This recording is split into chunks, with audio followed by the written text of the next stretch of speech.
So, happy birthday, Zion, you've been told that. Imagine that, 100 years old. To stand before you like this is as though I'm dreaming.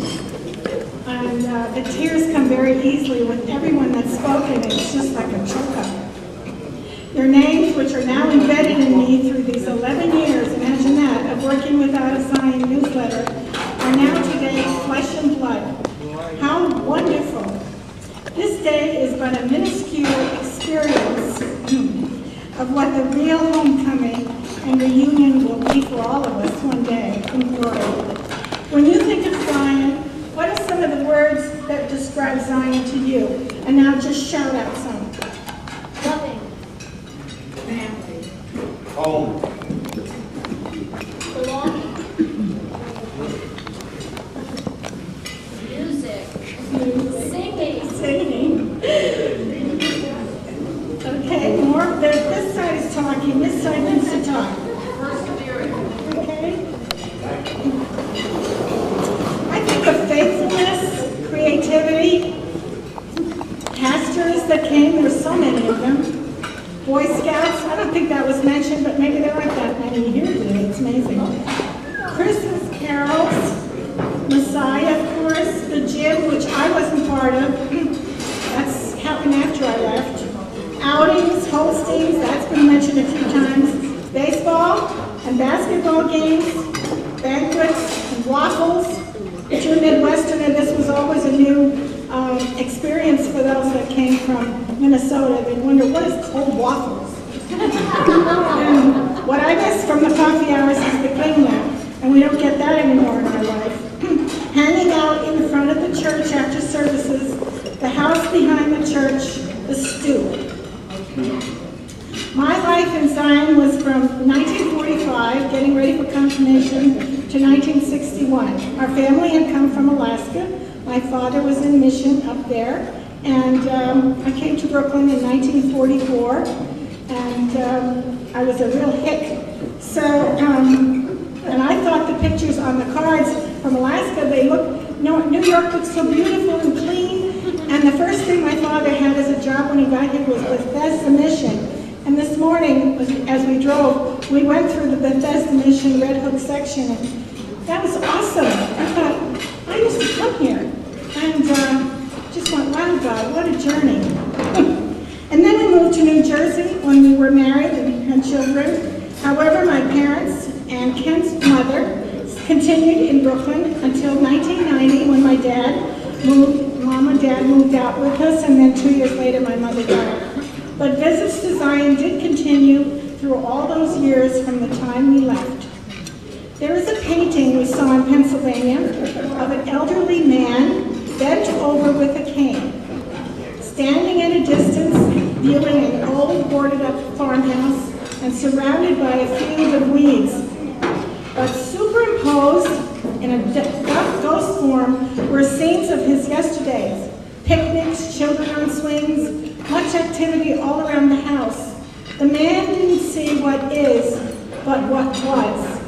For us that have moved away from Zion, from Brooklyn, even from New York, when we come back, we see all the people we remember sitting on our favorite spots in the church on a Sunday morning, the women attending the altar, the pastors who served us, like a movie in front of us, you know.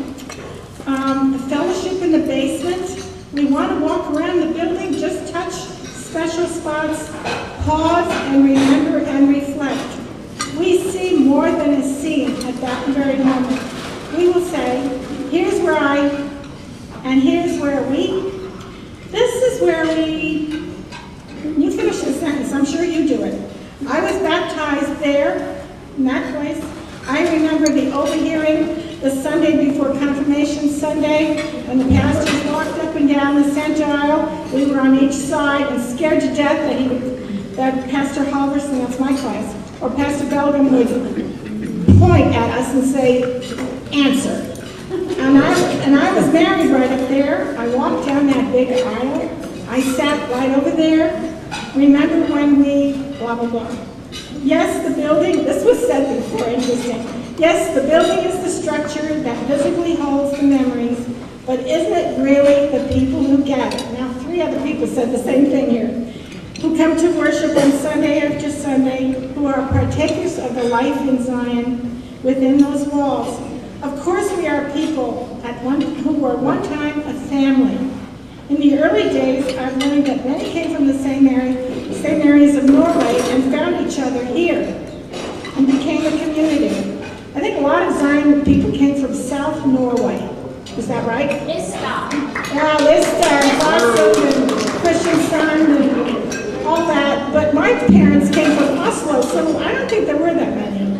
And I don't know, why was that?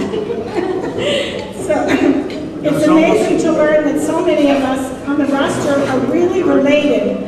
That was amazing. When I found out that, let's see, Mrs. Birkelund had the name Simonson, and somebody else had the name Simonson, and their names they were all entwining, and they said, oh yeah, I'm related to this one and that one. I thought, in Zion there were that many? So I thought it was a lot of Philatuntas and Philuncles in Zion, but they really were bloodlines. Many of us went through our innocent years of childhood there. Am I talking too fast? No. Okay. I just feel like I have to hurry up. And the awkward years of adolescence and on into the challenging years of adulthood. And some even would go into the twilight time of life. It's reflective here because we brought my mom, who was living with us in Pennsylvania, we brought her back to be buried here. Not good. But I think a few of other blues, you've been having some tears too tonight. Many of us were baptized and confirmed here. We stumbled and fumbled our way through romances there. We stood before that altar, confirming our faith, promising to follow the Lord, promising faithfulness to our spouse, promising to raise our little ones in faith while at the baptismal font, promising that we're made all before that throne of God, and that's powerful. But the best of all is that God is the one who promised the most. I am with you always, even to the end of the age. I, he says, am the good shepherd. I love you. I have taken the burden of all your sin on myself. I've done it all. It's my gift to you, and all you have to do is accept it from me. Grace.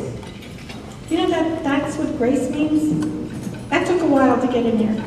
That simple and profound message, we call it the good news, or in theological terms, we say the gospel.